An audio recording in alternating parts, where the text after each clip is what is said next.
Hi, and welcome back to yet another exciting week of the Lazy Money Game. In this week's episode, I will start by giving a quick update to my portfolio, and afterwards we're going back almost to the beginning of this channel, namely episode 2 and my guidelines. Since when I started this channel, I really wanted to be easy to get started with investing. But as time passes and you as an investor mature more, I think it would actually be a good idea to look at some much more extensive guidelines, just to give you some inspiration. Let's start with a quick portfolio update. The first thing we notice is that there was a red circle for this week's episode, meaning that the portfolio is down in value compared to last week. If we go to the portfolio values tab, sure enough, you can see that the portfolio is down a little more than $3,000 compared to last week, and I'm actually down $200 compared to my last posting of episodes, since that was at the beginning of this year. So a fluctuation of around $5,000 from peak to bottom over the last month. I mean, don't get me wrong, I think that $5,000 is actually a significant amount of money. But I mean, if you look at it as a percentage change, then it is less than 2.5% over a month. I mean, this is normal and to be expected. Perhaps more interestingly for me is that my cost has not changed, meaning that I haven't done any new investments for the last 8 weeks. If we then continue to my favorites tab, namely the dividends tab, then we can see that we are actually already off to a good start this year, since I have received a little more than $230 in dividends, and those came from Agree Realty Corporation, Merck, and VG. And if we then scroll a little to the right here, then you can see that for 2022, my amount still says year-to-date received. This is due to the fact that I'm actually still missing a dividend payout from Brookfield Asset Management, which had payout date on the 30th of December. So naturally, I have reached out to my broker, and apparently they are still missing to receive the funds from the bank who is supposed to pay them the dividend.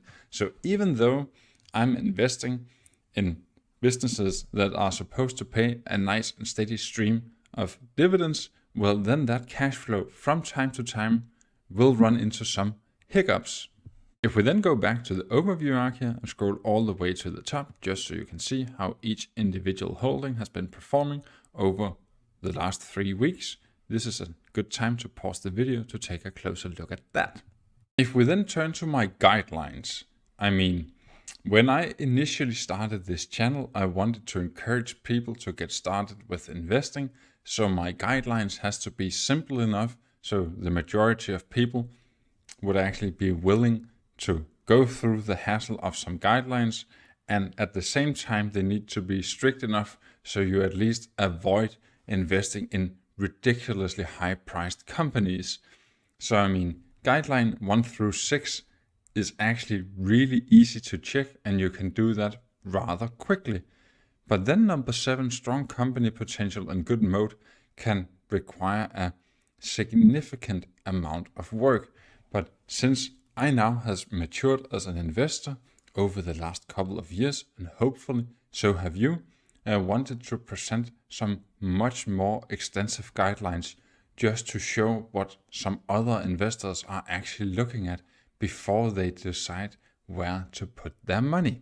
So let me go to my Excel spreadsheet here and try to present a much more detailed list of guidelines. I know that this seems like a lot, but I mean, these guidelines are taken for some of the best investors. This is a mixture of Warren Buffett, Peter Lynch, and Philipe A.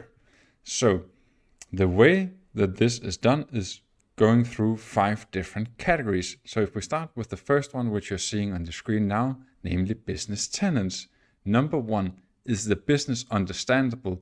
All these questions should be marked with a yes or no answer. So do you actually understand the business? Number 2, do you know how the money is made? Of course, you only want to invest in businesses which are profitable because you want to keep your money. You have worked hard to get them. So when you're investing, you don't want to lose your money. That is rule number 1. And rule number 2 is not to forget rule number 1, just to quote Buffett here. And number 3, does the business have consistent operating history? If you just go a couple of years back, due to this COVID COVID-19 situation we had, well, how does the business actually operate in this very stressful environment? That is consistency. Did your business actually perform well during such a period? Number 4, does the company have favorable long-term perspectives? Meaning, is this a good business to be an owner of 10 years from now? If you can have an idea about that, well, that is actually a really positive thing. Number 5, is there a big moat around the business? Is there a high threshold to entry? So ideally, you want to invest in a business where it is really hard for a competitor to come and outcompete you. Number 6, is it a business that even a dummy could make money in? Number 7, can current operations be maintained without too much needing to be spent? This is why Buffett time and time again has been quite reluctant to invest into pharmaceutical businesses, because you have really high research and development costs, meaning in order for you to continue to make money, you need to invest a lot in order to discover the next product that you can make money from. Number 8, is the company free to adjust prices to inflation? This is especially important when you are looking to the scenario which we have today, where you have really high inflation. So can your business actually put their expenditures towards their customers so they can keep their profit margins, meaning they will keep being a profitable business, so you want to be a shareholder of that? Number 9, have you read the annual report of some of the main competitors? How is the scene actually looking for the business that you are investing in? Are they actually performing better than their competitors? So you need to know who they are and know something. If we then continue to the next category, namely management tenets. Number 10, has the management demonstrated a high degree of integrity? Are they honest? Can you actually trust them? Number 11, has the management demonstrated a high degree of intelligence? Is it actually smart people who are running the business? Do you think that they can come up with very good solutions? Number 12, has the management demonstrated a high degree of energy? Are they really passionate about what they are doing? Because if you have passion, you can actually achieve an astounding amount of work if you truly do what you love doing. Number 13, is the management rational? Have they shown good and rational behavior? Number 14, is the management candidate with shareholders? Evidence in the past of disclosures to shareholders when there have been problems, meaning will they actually share if there are issues within the business? They shouldn't hold back information for you. They should actually present the business how it is. This is actually some sort of in alignment with their honesty and their integrity. Number 15, has management resisted to grow quickly by mergers? Some of the things that very often happen to businesses is that they are trying to grow too quickly and they are doing wrong acquisitions. Number 16, has management strength not to follow institutional imperatives, meaning avoiding following current business and sector fads? You could also have phrased this as, do the management dare to be different and just be themselves? Or are they just sheep following the herd and doing what everyone else in their industry is doing? Number 17, has the business been free of major mergers in the last 3 years? Many merger failures come out of the woodwork within this period. So this goes without saying. If you have acquired a business and something is wrong, over a period of 3 years, the majority of things that could go wrong should have gone wrong within those 3 years. So if you are clear after 3 years, then at least you have done a significant amount of work to make sure that this is a solid investment. Number 18, are stock options tied to senior management team performance rather than organization's performance? If your team wins, you do not pay a 0.35 hitter the same as a 0.15 hitter. Meaning, are the management actually compensated for what they are performing and not just what the organization is performing, since you need to pay them if it's actually them who is making the difference. And speaking of options, then we arrive at number 19, are stock options treated as an expense, since this says a lot about how the business is run. So now that we know something about the business and the management, it's time to look at the third category, namely financial tenets. Number 20, is the return on equity adequate? Is it actually attractive for you to invest in the company at these prices? What kind of return should you expect from your investment? Number 21, is the company conservatively financed? Are your company going to go bust if interest rates are increasing significantly, as we are currently witnessing?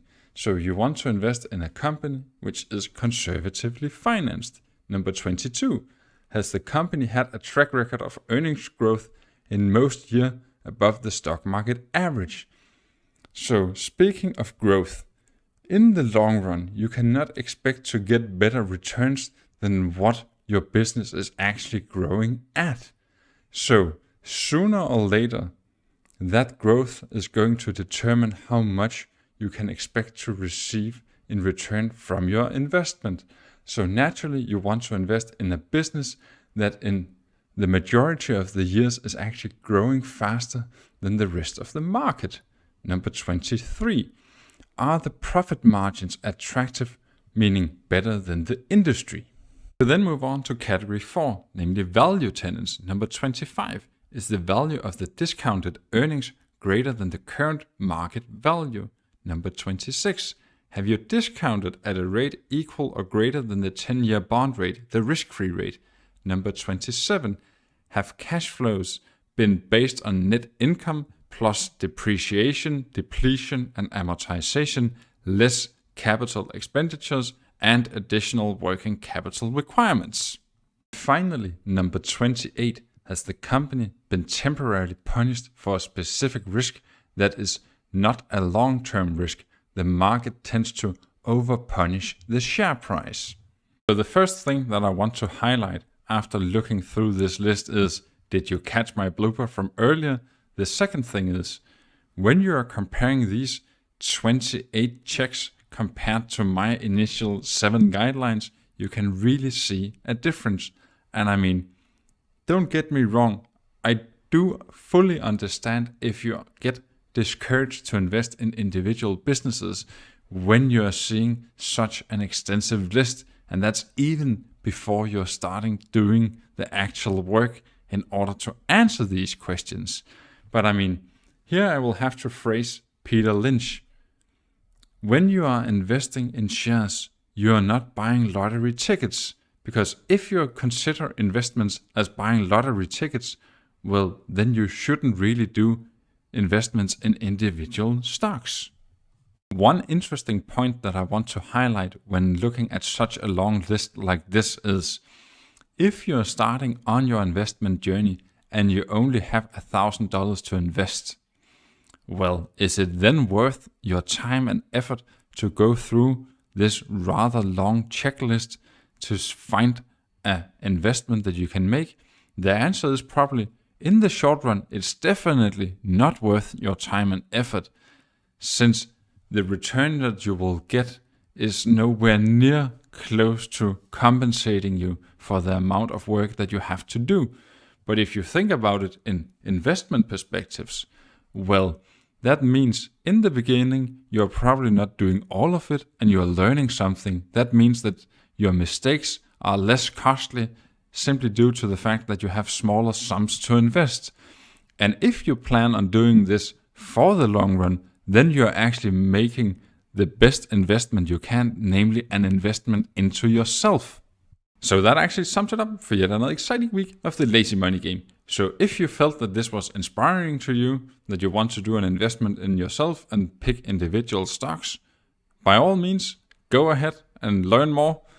And if you are feeling discouraged by this, then there's absolutely nothing wrong about it. Then I suggest that you go and watch my video about how to put investment on autopilot in order to buy passive index funds, since that is a really valid option as well.